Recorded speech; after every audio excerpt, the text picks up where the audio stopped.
Bismillahirrahmanirrahim. Assalamualaikum warahmatullahi wabarakatuh.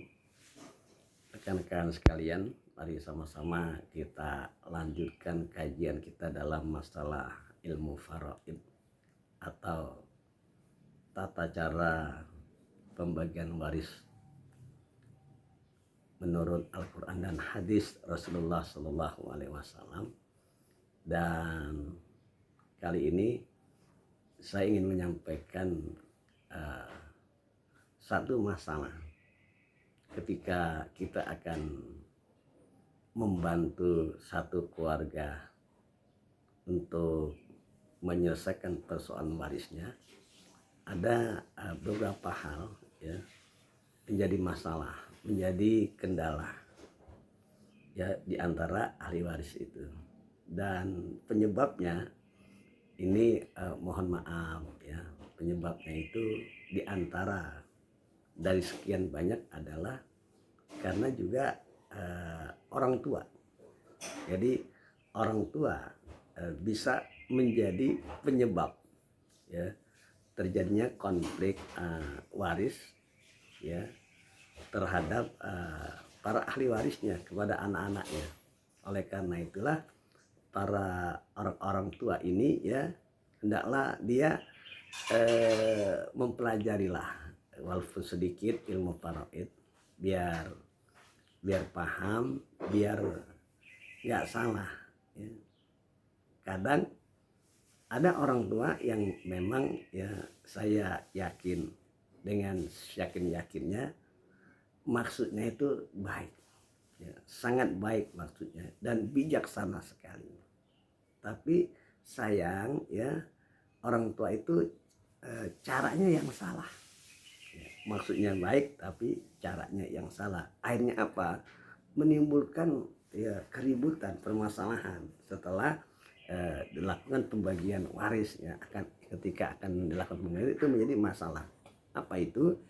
Orang tua ketika akan meninggal ya atau semasih hidupnya, si orang tua ini berpesan ya kepada anak-anaknya, mengatakan nanti kalau saya mati ya, kalau saya udah nggak ada lagi, nanti ingat nih pesan ayah atau pesan ibu, bagi waris itu ya secara adil, sama rata ya, semuanya anak ibu, anak bapak ya, laki mau perempuan itu kan semuanya anak ibu dan anak bapak. Jadi bagi waris nanti kalau ibu atau bapak udah nggak ada, bagi rata ya, nggak boleh ada yang dilebih-lebihin.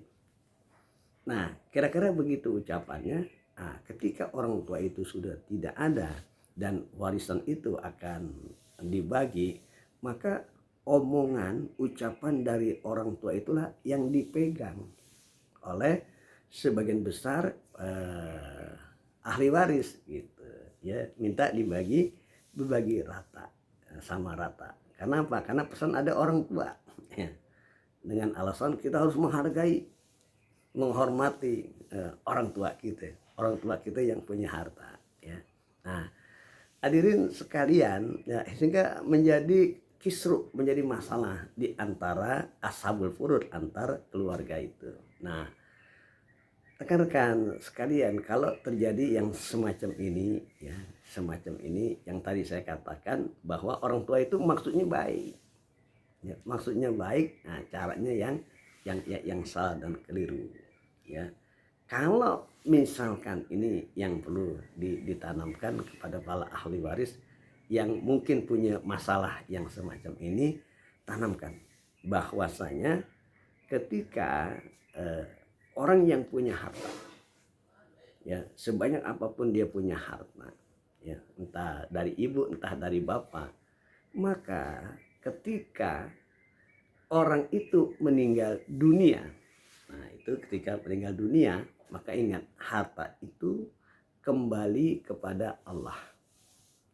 Inna lillahi wa inna ilaihi rojiun. Jadi dia kembali kepada Allah. Jadi penguasaannya kembali kepada Allah, kemudian manajemennya kembali kepada Allah. Jadi tidak berhak ya bahwa pemberiannya sekian banyaknya itu menggunakan cara-cara lain selain cara-caranya Allah. selain daripada apa yang Allah gariskan. Kenapa? Karena itu memang punya Allah. Nggak ada manusia itu yang berhak menentukan seberapa atau banyaknya, termasuk Rasulullah juga nggak ada hal yang semacam itu. Langsung furudul muqaddarahnya, bagian-bagiannya itu dari Allah Subhanahu wa Ta'ala. Nah, kalau misalkan yang punya harta itu dalam keadaan hidup, nah dia boleh ngatur-ngatur menurut seleranya, menurut apa yang menjadi keinginannya, ya. Dibagi ahli warisnya, anak-anaknya itu atau cucunya, terserah aja. Itu namanya hibah, ya. Hibah itu boleh aja dibagi seberapa aja, cuma mungkin ajas keadilan itu jangan sampai terlepas, ya. Nah, kalau sudah meninggal, maka itu tidak lagi urusan orang tua, tidak lagi urusan kakek dan nenek. Jadi cara membagi warisnya itu berdasarkan ketentuan-ketentuan dan ketetapan Allah Subhanahu wa Ta'ala. Sehingga kesimpulannya, apabila ada orang tua yang menyatakan semasa hidupnya, kalau saya nanti mati, tolong bagi warisnya itu sama rasa, sama rata, nggak pandang laki dan perempuan. Ini menjadi batal, ya, menjadi batal dan tidak berlaku lagi. Kalau mau dia ngasih seperti itu pada saat dia masih hidup, namanya hibah, itu boleh lagi. Tapi ketika sudah meninggal dunia, maka harta itu kembali kepada Allah, dan harta itu diberikan kepada ahli warisnya sesuai dengan ketentuan dan ketetapan Allah Subhanahu wa Ta'ala. Demikian yang saya sampaikan, insya Allah ada manfaatnya bagi kita bersama. Wassalamualaikum warahmatullahi wabarakatuh.